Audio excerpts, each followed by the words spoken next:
السلام الله عليكم ورحمة الله تعالى وبركاته.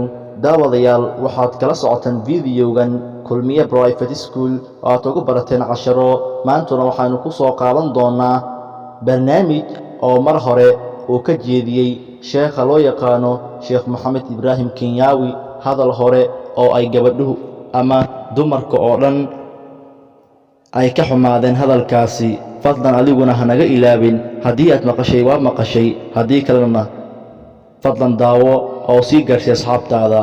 mahadsanidin. ku soo dhawaada fiidiyogan oo dhammaystiran. hadalka Sheekh Kenyawi uu raaligelinta ka bixiyey ee ay dumarku dhibsadeen waxaa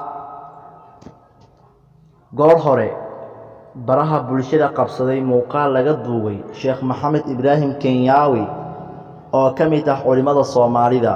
muuqaalkan oo uu sheekha kaga hadlay ahmiyadda guurka ay u leedahay dumarka ayaa waxa uu ku sheegay in dumarka oo guurka ka daaho aysan wax faa'iido lahayn, loona baahan yahay inay yaraanta ku guursadaan.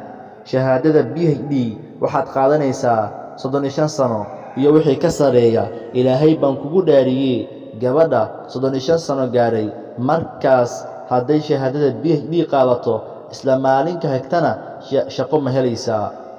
PhD shaqo laguma helo ayuu yidhi Sheekh Kenyawi. waxaa kale oo uu sheegay in waxbarashada intaa la eg ay waqtiga ka lumiso gabdhaha. gabar 40 sano jirta oo haddana wadata shahaadada PhD kan guursanaya waa kee? sababtoo ah gabadhan raalliyad noqon mayso. kan guursanaya waa wadaad masaajidka qur'aanka ka soo barta oo xerow ah waaye, ayuu yidhi sheekha.